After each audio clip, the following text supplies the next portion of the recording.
3 साल पहले मैं अपनी क्रश से बात कर रहा था और मेरे को याद है उसने ना मेरे को बातों-बातों में रिजेक्ट कर दिया था।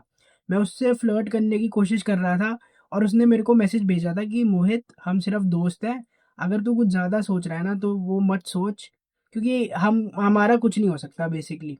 और ये मैसेज पढ़ने के बाद ना भाई मेरे ना ऐसे आँसू टपकने लग गए थे। मेरे को लग रहा था कि भाई ये कैसी लड़की है भाई, अभी तो हम डेट पे होके आए हैं, अभी तो फ्लर्ट कर रही थी मेरे से। अब क्या हो गया इसे एकदम से इसने मेरे को रिजेक्ट क्यों कर दिया? और मैं भाई इतना फ्रस्ट्रेटेड, इतना गुस्से में आ गया था ना, मैं उसको इतने बड़े-बड़े चिट्ठे लिख रहा हूँ स्नैपचैट पे, लिखे जा रहा हूँ 15-20 मिनट तक अपनी पूरी भड़ास निकाल रहा हूँ। और उस टाइम ना मेरे अंदर इतना भी दम नहीं था कि मैं इसे कॉल करके बात कर पाऊँ इस बारे में। मैंने उसको कॉल करने में भी मैं शर्माता था, मेरी फट जाती थी सोचो। मैं उसको लंबे-लंबे मैसेज भेज रहा हूँ भाई स्नैपचैट पे और उसने मेरे सारे मैसेज को सीन पे छोड़ दिया। और तब मेरे को इतना बुरा लग रहा था ना, मेरे को याद है रात हो रही थी और मैं ना हर 15 मिनट में स्नैपचैट खोल के देख रहा था कि भाई अब मैसेज करेगी, अब रिप्लाई देगी, बट उसने नहीं करा। पूरी रात हो गई थी, रात के करीब 1-2 बज रहे थे और मैं ना अपनी पुरानी चैट जो मैंने उसके साथ करी है, वो पढ़ के खुश हो रहा था और ना सैड सॉन्ग सुन रहा था। और बस रोए जा रहा हूँ उसके बारे में सोच-सोच के और ये महीनों चला है भाई। मैं हर रोज़ उसके बारे में सोचता था, हमारी बात नहीं भी हो रही इस पॉइंट पे, लेकिन मैं फिर भी उसके बारे में सोच रहा हूँ।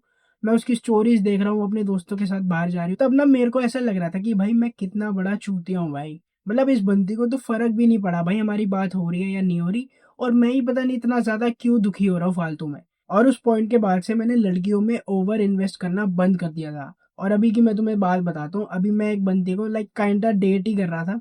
सब कुछ सही चल रहा था, बंदी क्यूट थी, सही थी, नेचर भी सही लगा था मेरे को उसका।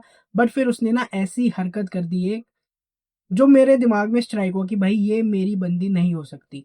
और स्ट्रेट अवे मैंने उसको ब्लॉक कर दिया। मैंने उसको लास्ट मैसेज डाला कि भाई हम कंपैटिबल नहीं है, वी कांट बी टुगेदर और मैंने फिर उसे ब्लॉक कर दिया। और मैं भाई हार्डली मैंने 5 मिनट 6 मिनट सोचा होगा, थोड़ा बहुत बुरा तो ऑब्वियसली लगता है और फिर मैं अपनी लाइफ़ में वापस काम करने लग गया। और उसके 1 महीने बाद वो बंदी का मेरे को दोबारा दूसरे अकाउंट से मैसेज आया, मैंने उसको भी ब्लॉक कर दिया। और ना मेरे को इतना ज़्यादा फ़र्क ही नहीं पड़ा भाई अब। मैं भाई उस एनर्जी से नहीं कह रहा कि यार मेरे को फ़र्क ही नहीं पड़ता और ये बोलने के बाद मैं उसकी स्टोरी देख रहा हूँ, नहीं भाई, लाइक जेन्युइनली मेरे को फ़र्क ही नहीं पड़ता अब। क्योंकि मैंने भाई लड़कियों में ओवर इन्वेस्ट करना बंद कर दिया है। मेरे को पता है एज़ अ मैन जैसे-जैसे मैं अपने आप पे काम करूँगा, वैसे-वैसे मेरी वैल्यू बढ़ेगी विद द टाइम। और टाइम के साथ-साथ मैं बेटर और सुंदर लड़की अट्रैक्ट करूँगा अपनी लाइफ़ में। तो अभी क्यों एक ऐसी लड़की के पीछे ऑब्सेस्ड हो जाना, उसमें इतना इन्वेस्ट कर देना, जो कि मेरे लायक भी नहीं है भाई। मैं उससे और ज़्यादा बेटर लड़के डिज़र्व करता हूँ, जो हो सकता है मेरी लाइफ़ में 1, 2, 3, 4, 5 साल बाद आए। जब मेरी वैल्यू और बढ़ जाएगी, जब मैं और सक्सेसफुल हो जाऊँगा, जब मैं और बढ़िया दिख रहा हूँगा, जब मेरी और अच्छी बेटर फ़िज़ीक होगी, तब वो लड़की मेरे लाइफ़ में आएगी। तो अभी क्यों एक लड़की के पीछे पागल हो जाना जो कि मेरे लायक भी नहीं है भाई। और ना ये बहुत ही ईज़ी होता है बोलना कि मैंने तो बोल दिया कि भाई मत सोचो उसके बारे में, इतनी ज़्यादा कोई स्पेशल नहीं है। बट मैं तुम्हारी ना फ़ीलिंग को समझ सकता हूँ क्योंकि जब मेरे को मेरी क्रश ने रिजेक्ट कर दिया था ना, मैं इतना उसके बारे में सोचता था, मैं सोने से पहले ना पिलो को इमेजिन करता था कि वो पिलो है और उसको कडल करके सो रहा हूँ। सुबेरे उठ रहा हूँ तो पहला थॉट, मेरी आँख भी ढंग से नहीं खुली है, मेरा पहला थॉट ही दिमाग में आ रहा है, मैं फ़ोन चेक करता हूँ और देखता हूँ कि यार उसने मेरे को मैसेज करा है या नहीं। अगर उसने मैसेज करा है तो मेरा भाई दिन अच्छा जाता था और अगर उसने मेरा मैसेज नहीं देखा या सीन पे छोड़ दिया तो मेरा पूरा दिन चूत गया। तो भाई मैंने भाई बहुत ऑब्सेशन करा है, मैं बहनचोद पूरे ना 24 घंटे होते थे ना, तो भाई 24 घंटे में से 24 घंटे मैं अपनी क्रश के बारे में ही सोचता रहता था। सो अगर मैं ये अचीव कर सकता हूँ ना तो तुम भी कर सकते हो भाई। ऐसा नहीं था कि मैं स्टार्टिंग से ही भाई लड़की में इन्वेस्ट नहीं करता था अपने इमोशन में, स्टार्टिंग से ही ऑब्सेस नहीं होता था, नहीं भाई। मैं ऑब्सेशन की उस हद तक पहुँच गया था ना जिसकी कोई हद ही नहीं भाई। और अगर मैं उस पॉइंट से भी कम बैक कर सकता हूँ और भाई ये प्रॉब्लम को सॉल्व कर सकता हूँ ना तो तुम भी कर सकते हो। But it takes time. और जो सिंगल चीज़ जो तुम कर सकते हो ना वो है भाई, लड़कियों के बारे में मत सोचो। आई नो भाई हमारी एज ही ऐसी है ना, लड़कियों के थॉट्स आते हैं ये वो, बट भाई मत सोचो क्योंकि मैं तुम्हें बताता हूँ, सोच के होगा क्या? तुम अपने दिमाग में ही ना उसको इतना ऊपर बना लोगे ना कि तुम्हारी रियल लाइफ़ में गाँड में गूदा ही नहीं आएगा कि तुम उससे जाके बात करो। तो भाई उसके बारे में सोचो ही मत, अपने गोल्स के बारे में सोचो, तुम्हें अच्छी बॉडी बनानी है उसके बारे में सोचो। तुम्हारे एग्ज़ाम्स आ रहे हैं, उस एग्ज़ाम्स के बारे में सोचो भाई, अपने करियर के बारे में सोचो। क्योंकि जब तुम भाई खाली बैठोगे ना, जब तुम्हारे दिमाग में कुछ नहीं चल रहा होगा, कहते हैं ना भाई खाली दिमाग शैतान का घर। तो भाई तुम लड़की के बारे में सोचोगे और भाई सोच के लड़की नहीं मिलेगी भाई। अपने गोल्स पे काम करो, अपने आप को बेटर बनाओ भाई, तो लड़की तुम्हारी लाइफ में आएगी। और जब तुम लड़की के बारे में कम सोचते हो ना, अब मैं तुम्हें एक एग्जांपल देता हूँ। इस साल की स्टार्टिंग की बात है। हमारे जिम में इतनी हॉट लड़की आई थी ना, मतलब हैंड्स डाउन उससे हॉट लड़की मैंने देखी ही नहीं। वो हमारे जिम में आई और भाई मैं तुम्हें गारंटी देता हूँ, तुम्हें लग सकता है कि मैं बहुत स्मूथ हूँ ये वो, बट भाई मेरे को भी ना कभी-कभी फट जाती है बात करने में लड़कियों से। और धीरे-धीरे मेरा स्किल इंक्रीज़ हो रहा है, वो बात अलग है। बट ना भाई वो जिस लेवल की लड़की थी ना, भाई मैं ना कभी उससे बात ही नहीं कर पाता। मैं इमेजिन भी नहीं कर पाता कि ऐसी लड़की भी एग्ज़िस्ट करती है इंस्टाग्राम के बाहर। बहुत हॉट थी वो बंदी। लेकिन मेरे को ना, मैं उस टाइम ना इतना ज़्यादा लड़कियों के बारे में नहीं सोच रहा था, क्योंकि साल की स्टार्टिंग थी और मेरे दिमाग में वो मोटिवेशन चलती है ना कि भाई साल स्टार्ट ही हुआ है, इस साल तो फोड़ देंगे ये वो। तो साल की स्टार्टिंग थी और मैं बहुत ज़्यादा अपने गोल्स के बारे में सोच रहा था। और क्योंकि मैंने लड़की के बारे में ज़्यादा नहीं सोचा ना, तो मेरे लिए ईज़ी हो गया उससे बात करना। मैं जाता हूँ और उससे बात करता हूँ, हम आईडी-वाईडी एक्सचेंज करते हैं, बात करते हैं।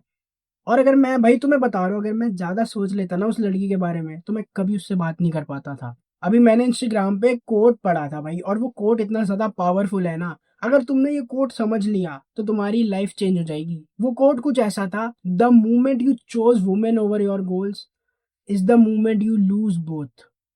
भाई अगर तुमने लड़की पे फ़ोकस कर दिया, अपने गोल से ऊपर उसको रख दिया, तो ना तो तुम्हें गोल्स मिलेंगे, ना तो तुम्हारे गोल्स अचीव होंगे, ना तो तुम्हें लड़की मिलेगी। It's women's job to seduce you. भाई तुम ना बिल्कुल इसके ऑपोज़िट कर रहे हो। भाई लड़कियों का काम होना चाहिए, तुम्हारा तो काम होना चाहिए भाई as a killer, as a winner, अपने गोल्स को ऐसे इधर एक ब्लाइंडर लगा दिया, एक इधर ब्लाइंडर लगा दिया। तुम डिस्ट्रैक्ट ही नहीं हो रहे, तुम सिर्फ़ अपने गोल्स की तरफ आगे बढ़े जा रहे हो।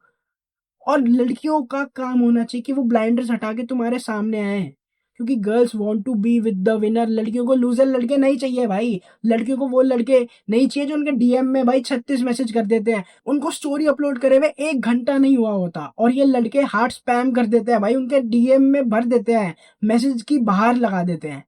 उनको भाई अगर ऐसे लड़के चाहिए होते ना, तो भाई नहीं मिलते भाई, ऐसे लड़कों को लड़कियाँ नहीं मिलती। लड़कियों का काम होना चाहिए वो तुम्हारी लाइफ में खुद आएँ। और वो तुम्हारी लाइफ में क्यों आएँगी भाई? तुम कर क्या रहे हो अपनी लाइफ में? तुम सुबेरे उठते हो भाई, सुबेरे उठते ही तुम अपना फ़ोन चेक करते हो और देखते हो कि यार मेरी क्रश ने 16 घंटे हो गए मेरे को रिप्लाई नहीं दिया। तुम्हें तुम्हारी क्रश भाई 16 घंटे से रिप्लाई नहीं दे रही, और वहीं पे उसके डीएम में एक लड़का है, वो एक बारी उसको आस्क आउट करेगा और वो लड़की दौड़ी चली जाएगी उससे मिलने के लिए। वो लड़की तुम्हें भाव नहीं दे रही, लेकिन एक ऐसा बंदा है, एक ऐसा मर्द का बच्चा है जो उसकी अटेंशन ऐसे ग्रैब करता है, उसे कुछ करना भी नहीं पड़ता। ये लड़की हो सकता है उसको पहले मैसेज कर रही हो, और ये भाई इतना सच है ना, क्योंकि भाई मैं तुम्हें इसलिए बता रहा हूँ क्योंकि मैं दोनों एंड पे रह चुका हूँ। मैं वो बंदा बन चुका हूँ जो डीएमओ में पड़ा रहता था, रिजेक्ट होता रहता था। और मैं वो बंदा हूँ अब जिसको लड़कियाँ सामने से मैसेज कर रही है। और ये तभी होगा जब तुम अपने गोल्स पे काम करोगे भाई। लड़कियों को ना पता चल जाता है कि तुम किस लेवल के आदमी हो, तुम कितने ज़्यादा फ़ोकस हो। सो भाई अपने गोल्स में फ़ोकस करो। और अगर तुम्हें ये वीडियो हेल्पफुल लग रही है, जो कि ऑब्वियसली लग ही रही होगी तभी तुम इस पॉइंट तक पहुँच चुके हो, तो मेरे चैनल को सब्सक्राइब करो। मैं तुम्हारे लिए ऐसी बढ़िया-बढ़िया वीडियोज़ लाता रहूँगा। और अगर तुम्हें मेरी फ्री वीडियोज़ हेल्पफुल लग रही है, सो जस्ट इमेजिन मेरा पेड कोर्स तुम्हारी कितनी ज़्यादा मदद करेगा। मैंने उसका लिंक नीचे डिस्क्रिप्शन में दे दिया है, तुम एक बारी उसको चेकआउट ज़रूर कर सकते हो। अब हम मिलेंगे नेक्स्ट वीडियो में। परवाह नहीं है मेरी, ज्यादती है तेरी, क्या समझ रखा है प्यार को।